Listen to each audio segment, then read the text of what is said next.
کم حرث لکم، تمہاری جو ازواج ہیں، تمہاری جو بیویاں ہیں، وہ تمہارے لیے بمنزلہ کھیت ہیں۔ کھیت کا مطلب کیا ہوتا ہے؟ پیداوار بڑھانے کا ذریعہ۔ تو اس میں سب سے پہلا مسئلہ تو قرآن نے یہ بیان کر دیا کہ زوجہ سے جو ہم بستری ہے وہ صرف اسی راستے میں جائز ہے جس سے اولاد ہوتی ہے، کیونکہ عورت کو اللہ نے بنایا ہے نسل بڑھانے کے لیے۔ تو کوئی بھی ایسا ہم بستری کا طریقہ اختیار کرنا جو نسل بڑھانے کا ذریعہ نہ ہو، یعنی وہ نیچرل نہ ہو، تو وہ حرام ہے۔ تو اس میں اللہ نے یہ حکم دے دیا۔ تو اس سے صاف یعنی حدیث سے بھی پتہ چلتا ہے، اور تمام فقہاء کا اجماع بھی ہے اس آیت کی روشنی میں کہ مسئلہ تھوڑا حیا کے خلاف ہے، لیکن میرا خیال ہے بتانا ضروری ہے کہ پچھلے راستے سے عورت سے ہم بستری کرنا بالکل حرام ہے، ناجائز ہے، اور نبی صلی اللہ علیہ وسلم کی اس پہ بہت شدید لعنت ہے، بہت شدید وعید ہے۔ تو یہ بالکل اللیگل ہے اسلام میں کہ عورت کے پچھلے راستے سے اس سے ہم بستری کی جائے۔ جو لوگ لڑکوں سے بدفعلی کے عادی ہوتے ہیں ان کو یہ ایک چسکا لگ جاتا ہے، تو یہ حرام ہے، ناجائز ہے، کیونکہ اللہ نے بتا دیا کہ یہ تمہارے لیے بمنزلہ کھیت کے ہیں۔ تو اس میں قرآن نے وہ جو سوال تھا نا اس کی طرف اشارتاً جواب دے دیا، اور آگے فرمایا فاتو حرثکم، تم اپنے کھیت کے پاس آؤ، یعنی پیداوار بڑھانے کا جو ذریعہ ہے اس جگہ کی طرف آؤ، انا شئتم، جیسے چاہو، یعنی باقی جس طرح سے تم چاہو زوجہ سے ہم بستری کر سکتے ہو، اس میں کوئی خاص طریقہ متعین نہیں ہے۔ میاں بیوی کا ایک دوسرے سے کوئی پردہ نہیں ہے، ہن لباس لکم وانتم لباس لہن، یہ دونوں ایک دوسرے کے لیے لباس ہیں۔ تو اس میں طریقہ کار کوئی بھی ہو سکتا ہے، کسی بھی طرح سے کرنا چاہو ایک دوسرے سے لطف اندوز ہو سکتے ہو، لیکن فاتو حرثکم آنا موضع حرث میں ہے۔ حرث کا مطلب وہ اس جگہ کی طرف آنا ہے جہاں سے نسل بڑھتی ہے، کسی اور راستے کی طرف۔ اس سے صاف طور پر جو ہے نا وہ جو فاسق فاجر لوگوں کی جو برائی ہے، جو لڑکوں سے بدفعلی کے نتیجے میں پیدا ہوتی ہے، اس کا اللہ نے قلعہ کر دیا کہ اس کی اسلام میں بالکل اجازت نہیں ہے۔ باقی طریقہ کار کیا ہوگا یہ تمہارے اوپر، اس کی اللہ نے تمہیں اجازت دی ہے۔ وَقَدِّمُوا لِأَنفُسِكُمْ، اور چونکہ بار بار حرث کا تذکرہ ہو رہا ہے کہ نسل بڑھانے کا، تو اس لیے اللہ نے فرمایا کہ قدموا لانفسکم، اپنی ذات کے لیے فیوچر میں انتظام کرو۔ قدموا کا مطلب آگے بھیجو اپنی ذات کے لیے سرمایہ۔ کیا مطلب؟ کہ جب زوجہ سے ہم بستری کرو تو نیت اولاد کی ہونی چاہیے، تاکہ وہ اولاد دنیا میں بھی اور آخرت میں بھی تمہارے لیے ذخیرہ بن جائے۔ تو یہ نسل بڑھانے کی بہت زبردست ترغیب ہے اس آیت میں، اور اس آیت میں اللہ نے عورت کا کہ بہت ساری ذمہ داریوں میں سے ایک بڑی ذمہ داری کا بھی بیان بتا دیا کہ عورت کو اللہ نے بنایا ہے، جو مرد اور عورت کا جو فرق رکھا ہے نا، اس فرق کی بڑی وجہ یہی ہے کہ مرد کے اسپرم کو اللہ نے بیج کے طور پہ پیدا کیا ہے، اور عورت کو اللہ نے زمین کے طور پہ۔ تو بیج اور زمین کے ملاپ کا بنیادی مقصد ہی نسل بڑھانا، پیداوار بڑھانا ہوتا ہے، نہ یہ کہ نسل روکنا۔ آج فیملی پلاننگ والوں نے اس آیت کی دھجیاں اڑا دی ہیں، اور جو پوری دنیا میں ایک بےہودہ قسم کی تحریک چل رہی ہے، یہ آیت بالکل اس کی نفی کر رہی ہے۔ اس لیے اللہ نے فرمایا کہ اچھا، اللہ نے اس کا بھی جواب دے دیا کہ جو فیملی پلاننگ والے کہتے ہیں نا نسل بڑھنے سے تمہارا نقصان ہوگا، خرچے بڑھ جائیں گے، تو اللہ فرماتا ہے قدموا لانفسکم، تمہارا فیوچر بن جائے گا، سنور جائے گا، کیونکہ اولاد پہ اتنی انویسٹمنٹ نہیں ہوتی جتنا اس کا آؤٹ پٹ ہوتا ہے۔ ان پٹ کم ہے، آؤٹ پٹ زیادہ ہے، انویسٹمنٹ کم ہے، اس کے جو پروفٹ ہے وہ زیادہ ہے، دنیا میں بھی اور آخرت میں بھی۔ تو اللہ نے فرمایا اپنے نفس کے لیے، فیوچر کے لیے انتظام کرو، بڑھاپے کے لیے انتظام کرو۔ تمہارے بیٹے ہوں گے، بیٹیاں ہوں گی، پوتے ہوں گے، نواسے ہوں گے، بہویں ہوں گی۔ یہ دنیا کا مستقبل اور آخرت کا مستقبل کیا ہے؟ جو عبداللہ بن عمر رضی اللہ تعالیٰ عنہ نے جب نکاح کا ارادہ ترک کیا تو آپ کی جو ہمشیرہ تھی حضرت حفصہ، انہوں نے فرمایا کہ نکاح کرو، تمہارے اولاد ہوگی، دنیا سے جاؤ گے تو تمہارے لیے دعائیں مانگے گی، تو یہ آخرت کے لیے ذخیرہ ہے۔ تو اس لیے اللہ نے فرمایا کہ آخرت کے لیے ذخیرہ کرو، واتقوا اللہ، اور اللہ سے ڈرو، واعلموا انکم ملاقوہ، اور جان لو کہ تم نے ایک دن اللہ سے ملاقات کرنی ہے۔ تو جتنے حکام اللہ نے تمہیں اس آیت میں دیے ہیں ان تمام حکام کو تم نے فالو کرنا ہے۔ وبشر المؤمنین، اور ایمان والوں کو خوشخبری سنا دے۔ کی ضرورت کیا ہے؟ لیکن جب 40 سال کے بعد آپ کو نبوت ملی اور پھر ہجرت خاص طور پر جب آپ نے کی ہے نا، تو اسلام کے تفصیلی احکام نازل ہوئے۔ قرآن میں آتا ہے وَوَجَدَكَ ضَالًّا فَهَدَىٰ، اے نبی ہم نے آپ کو شریعت سے بے خبر پایا، باخبر کر دیا۔ یہ پہلے آپ شریعت سے بے خبر تھے، اسلام کی جو تفصیلی احکام ہیں ان کی خبر آپ کو نہیں تھی، آپ عرب کے کلچر کو فالو کر رہے تھے بہت سی چیزوں میں۔ تو جب اللہ نے باخبر کر دیا تو اس کے بعد آپ نے کنواری سے بھی نکاح کیا، کم عمر سے بھی، بڑی عمر سے بھی، بیوہ سے بھی، طلاق یافتہ سے بھی، ہر طرح کی عورتوں سے بھی کیے اور زیادہ بھی کیے۔ اس میں یہ حکمت معلوم ہوتی ہے کہ اگر آپ نبوت سے پہلے یہ کام کرتے تو لوگ یہ کہتے آپ نے یہ کام اسلام کی وجہ سے نہیں کیے، یہ تو آپ کی ایک طبیعت تھی کہ زیادہ نکاح کرنا چاہتے تھے آپ، اور نبی صلی اللہ علیہ وسلم نے جو کام بائی نیچر کیے ہمیں ان کاموں میں نبی کو فالو کرنے کا حکم نہیں ہے، جو کام شریعت سمجھ کے کیے ہیں نا ان کاموں میں ہمیں نبی کو فالو کرنے کا حکم ہے۔ تو نبوت کے بعد اور ہجرت کے وقت جب آپ نے نکاح کیے تو اب ہمارے اوپر یہ لازم ہو گیا کہ یہ ہمیں صاف پتہ چل گیا کہ نبی نے کم عمر سے نکاح یا زیادہ عمر کی عورتوں سے، بیوہ یا طلاق یافتہ، ہر طرح کی عورتوں سے اور کثرت سے جو نکاح کیے یہ شریعت کے حکم کی وجہ سے کیے ہیں، لہذا تمہیں اس حکم میں نبی کو فالو کرنا ہے۔ نہیں آ رہی بات؟ یہ سنت دینی ہے، سنت عادیہ نہیں ہے۔ دینی سنت اور عادی سنت میں کیا فرق ہوتا ہے؟ سنت عادیہ کہتے ہیں جو آپ نے عادت کی وجہ سے کی ہیں، اس زمانے میں عادت تھی، خچر پہ سواری عادت تھی، گدھے پہ سواری عادت تھی، گھوڑے پہ سواری عادت تھی، جو کی روٹی عادت تھی، ازار پہننا، لنگی پہننا عادت تھی، کچھ شریعت کی وجہ سے نہیں تھا۔ یہ ہر قوم کا ایک کلچر ہوتا ہے نا۔ لیکن نماز پڑھنا عادت تھی مگر دینی، شریعت کا حکم، روزہ رکھنا عادت تھی مگر دینی، داڑھی بڑھانا عادت تھی مگر دینی، کلچر کی وجہ سے نہیں، کلچر بھی تھا لیکن دین سمجھ کے کیا ہے آپ نے۔ تو اگر آپ ہجرت سے پہلے یا نبوت سے پہلے کثرت سے نکاح کرتے تو ہم اس بارے میں یہ کہہ سکتے تھے بھائی وہ تو اس زمانے میں کلچر تھا زیادہ شادیاں کرنے کا، اور کم عمر لڑکیوں سے بھی بڑی عمر کے لوگ نکاح کر لیا کرتے تھے، تو ہمارا کلچر چونکہ اس کی اجازت نہیں دیتا، جیسے ہمارا کلچر ہمیں گدھے پہ سواری کی اجازت نہیں دیتا، لنگی پہننے کی اجازت نہیں دیتا، جو کی روٹی ہمارے معدے ہضم نہیں کرتے، تو ہم تو پراٹھے کھائیں گے، ہم تو اپنے کلچر کو فالو کریں گے۔ تو آج بھی کوئی کہہ سکتا تھا کہ بھائی اس زمانے کا کلچر زیادہ شادیوں کا تھا، کم عمر لڑکیوں سے بھی شادیاں ہو جایا کرتی تھیں، تو آج ہمارا کلچر یہ نہیں ہے، ہم اپنے کلچر کو۔ تو یہ جو نبی نے پہلے اپوزٹ کام کیا، کلچر کے اگینسٹ چلے ہیں، اور ہجرت میں جب تفصیلی حکام نازل ہوئے تو پھر شریعت کے مطابق، تو یہ مہر لگ گئی ہے کہ اسلام میں زیادہ شادیاں کلچر کی وجہ سے نہیں ہیں، یہ اسلام کا حکم ہے۔ بہت مشکل ہے بھائی، بہت مشکل ہے۔ ایک تو 4-5 خواتین آتی ہیں ایک ہفتے بعد، پھر یہ بیان سن کے وہ پھر دو رہ جاتی ہیں۔ کوشش کرتا ہوں خواتین بیان میں آتی نہ بھائی، سن لیا کریں، کڑوی مصیبت ہے، گولی ہے، کیا کریں؟ کوئی بول نہیں رہا نا، دوسرے علماء بول رہے ہوتے تو میں چپ ہو جاؤں، کیا کریں اب بتاؤ؟ اب سوال ایک پیدا ہوتا ہے، یہ سمجھ میں آ گیا نبی نے پہلی شادی دیر سے کیوں کی اور بیوہ سے کیوں کی؟ تبھی تو قرآن کہہ رہا ہے عسى رب ان طلقكن ان يبدله ازواجا خيرا منكن مسلمات مؤمنات قانتات تائبات عابدات سائحات سیبات وابکارا۔ اے نبی کی بیویوں، اگر تم نے نبی کی اطاعت نہیں کی تو نبی تمہیں طلاق دے دیں گے، پھر اللہ تمہارے بدلے میں دوسری عورتیں لے آئیں گے۔ وہاں بھی یہ نہیں کہ پھر ایک شادی نہیں کرائیں گے اللہ۔ ازواجا خیرا منکن مسلمات، مسلمات جمع کا صیغہ ہے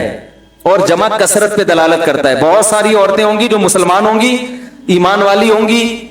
توبہ کرنے والی ہوں گی، اللہ کی عبادت کرنے والی ہوں گی، ہے بھائی، روزے رکھنے والی ہوں گی، ان میں کنواریاں بھی ہوں گی اور طلاق یافتہ اور بیوہ بھی ہوں گی، دونوں قسم کی پھر اللہ لے آئے گا ریپلیس کر کے۔ وہاں بھی یہ نہیں کہا اگر نبی نے تم کو چھوڑ دیا، تم نے نافرمانی کی، تو پھر اللہ تعالیٰ نبی کی شادی کرا دیں گے کسی ایک خاتون سے، نا نا نا نا۔ پھر اسی طرح اللہ تعالیٰ تمہارے بدلے اتنی ہی تعداد میں اور دوسری عورتوں کو لے آئے گا۔ تو یہ پتہ چلا یہ تو شریعت کا حکم ہے، اللہ نے اب نبی کی کم بیویوں پہ اللہ راضی نہیں ہے۔ سلمان کو 4 سے زیادہ کی پابندی لگائی ہے، اس کی بہت ساری حکمتوں میں ایک حکمت یہ بھی ہے کہ اگر 4 سے زیادہ کی اجازت ہو جائے نا تو عورتیں اتنی پیدا نہیں ہوتی ہیں، نتیجہ نکلے گا مالدار لوگ، کروڑ پتی لوگ 20-20 رکھ لیں گے، غریب آدمی کو مارکیٹ میں ایک بھی نہیں ملے گی۔ ساری جو ہے نا عورتیں تو زیادہ دولت کو دیکھتی ہیں نا، تو بڑے بڑے مالدار لوگ ایک ایک بنگلہ لے کے دے دیں گے، وہ بعض غریب عورتیں وہ کسی مالدار کی 20ویں بیوی بننے کے لیے بھی تیار ہو جائیں گی۔ وہ کہیں گی اتنا پیسہ ہے، چلو 20ویں دن باری آئے گی لیکن پیسہ تو روزانہ آئے گا نا اتنا۔ تو جو بڑے بڑے ہیں نا اربوں ڈالر جن کے پاس ہیں، تو غریب کو ایک بھی نہیں، تو اللہ نے کہا 4 پیدا 4 بھی نہیں ہوتی ہیں، لیکن 4 میں ایک بیلنس رہے گا کہ چند لوگ ہی ہیں جو 4 کر پائیں گے، جو بہت مالدار ہوں گے، اور کچھ 2 کر لیں گے، زیادہ تر 1 کریں گے، کچھ کنوارے گھومیں گے، کیونکہ عورتیں اتنی تھوڑی پیدا ہوتی ہیں۔ جو کنوارے گھومیں گے وہ کیوں گھومیں گے؟ وہ ہوں گے جن کو کوئی خاتون لفٹ کرانے کے لیے تیار نہیں ہوگی۔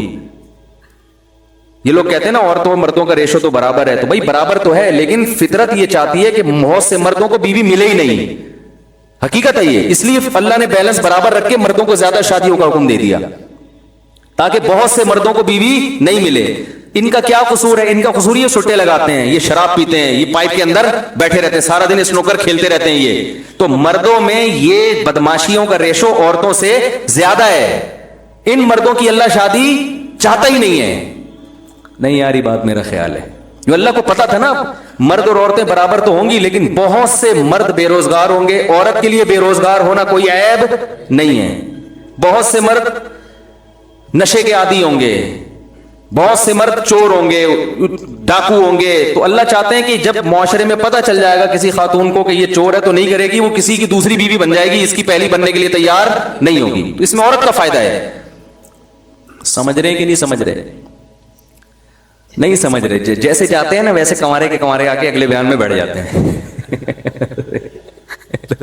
سمجھ رہے ہوتے تو کچھ تو فرق پڑتا۔ باقی دوسری شادی کی شرائط بھی ہیں، وہ تو میں بیان کرتا ہی رہتا ہوں، عدل ہے، حقوق ہیں، جو حقوق ادا نہیں کرتا وہ شہوت پرست ہے۔ تو جو بھی مجھ پہ الزام لگائے نا لوگ، بہت زیادہ یہ وائرل ہو رہی ہیں چیزیں اس قسم کی، ابے یہ تو شادیاں کرتا ہے، ابے یہ تو یہ کرتا ہے۔ میں افسوس ہوتا ہے جب صحیح اہل حق، کسی عالم جو اہل حق ہوں ان کی طرف سے ایسی بات سنتا ہوں تو پھر بہت غصہ آتا ہے۔ تو جس نے ہے بیٹھ کے بات کرے بھائی، کوئی بھی اٹھ کے کسی پہ کچھ بھی لگا دے الزام، تو گورنمنٹ کی طرف کوئی پابندی تھوڑی ہے، بولتے رہو بیٹھ کے، آؤ بیٹھو ہمارے سامنے بیٹھو، کچھ نہیں کہیں گے، ثبوت پیش کرو، ٹھیک ہے نا؟ نہیں تو پھر ہم جو باتیں کریں گے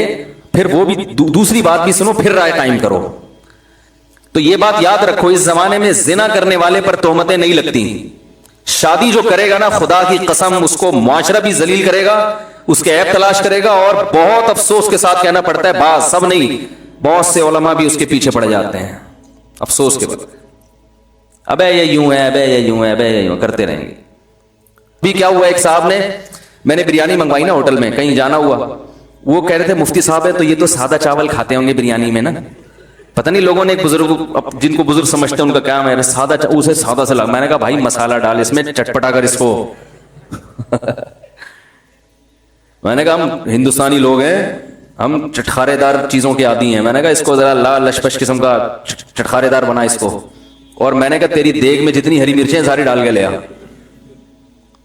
وہ پھر ایک دو لے کر آئے، میں نے کہا بھائی میں نے اردو میں کہا ہے جتنی ہری مرچیں ہیں نا دیگ میں ساری ڈال کے لے آ۔ میں نے کہا جب تک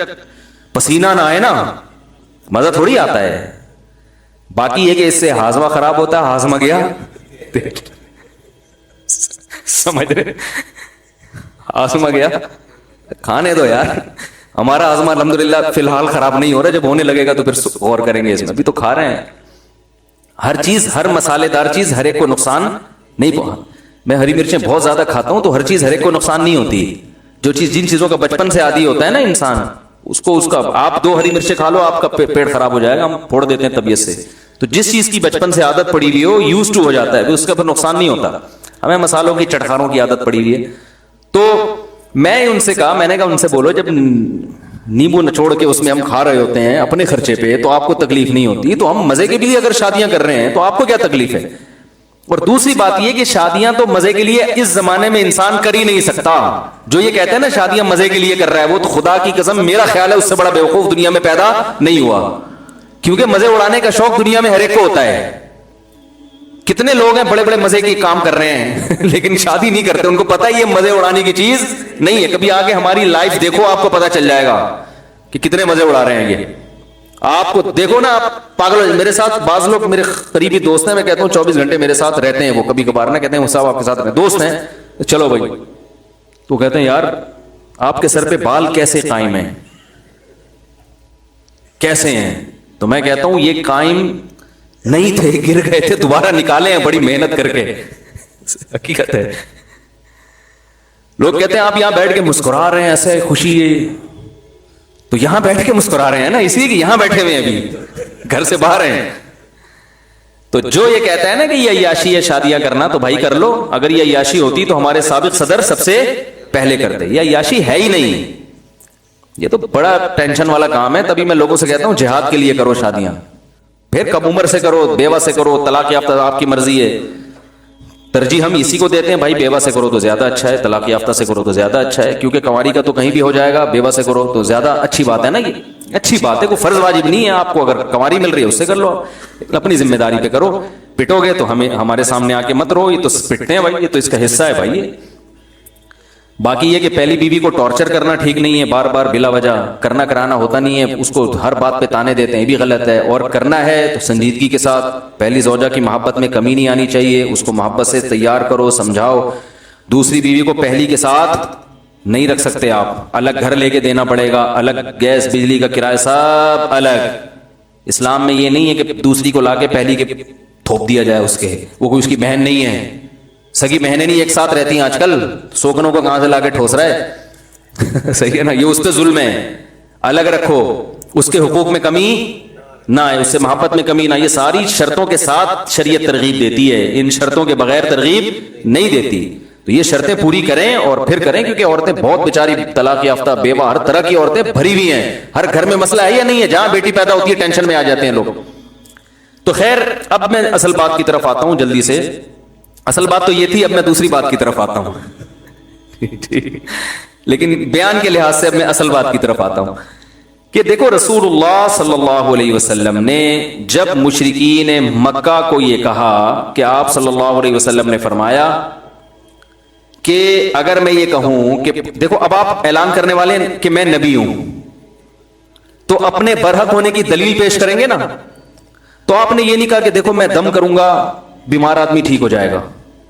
میرے پاس ایسے تعویذ ہیں، میں یوں کروں گا میں مردوں کو زندہ کر دوں گا، میں چاند کے 2 ٹکڑے کر دوں گا، نہ نہ نہ، یہ تو بات کی چیزیں ہیں، بھی معجزے بھی چلیں گے بعد میں، اصل یہ نہیں ہے۔ پھر یہ بھی نہیں کہا کہ میں غار حرا میں کتنی عبادت کرتا ہوں دنیا سے بے رغبتی، اور میں نے تو دیکھو 25 سال میں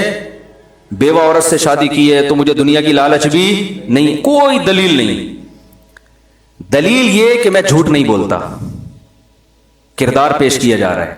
اور جھوٹ نہ بولنے کی دلیل پیش کی، میں اگر کہوں کہ پہاڑ کے پیچھے سے کوئی لشکر آ رہا ہے، مان لو گے؟ انہوں نے کہا مان لیں گے، تو آپ نے فرمایا کہ اتنا میری بات پہ یقین کرتے ہو، اس کا مطلب تمہیں میرے کردار پہ شبہ، کیریکٹر کے لحاظ سے میں ٹھیک ہوں، کیوں یقین کر لو گے؟ لوگوں نے کہا آپ صادق اور امین۔ امین کا مطلب پیسوں میں خیانت، دیکھو بڑی خاندانی باتیں ہیں یار، اللہ کرے مسلمان کی کھوپڑی میں آ جائے، مسلمان میں یہ 2 چیزیں نہیں ہیں، باقی سب کچھ ہے، روزے بھی رکھے گا، داڑھی بھی رکھے گا، حج بھی کرے گا، زکوٰۃ بھی دے گا، 2 چیزوں میں 2 نمبری ہے، اور غیر مسلم میں یہی 2 چیزیں ہیں، باقی بولو نا، سب غیر مسلموں میں نہیں، میجورٹی کی بات، جو پڑھے لکھے یورپ کے،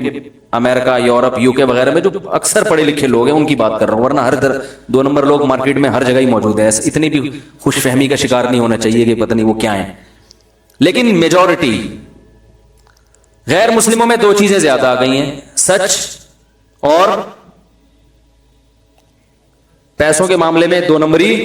نہیں ہے۔ آپ کسی غیر مسلم ٹھیکیدار کو، یورپ کا رہنے والا، یو ایس اے کا، یو کے کا رہنے والا ہو، آپ اس کو ٹھیکہ دیں، ایڈوانس پیسے دے دیں، تو آپ کا کام پہلے کر کے دے گا وہ۔ کسی مسلمان تہجد گزار جس کی پیشانی پہ رو رو کے، آنکھوں پہ نالی، اللہ کے خوف سے رو رو کے یہاں نالیاں بن چکی ہوں، اور سردوں میں ٹکریں لگا لگا کے یہاں کالے نشان پڑ گئے ہوں، ایسے آدمی کو جو ٹھیکیدار ہو ایڈوانس پیسے دے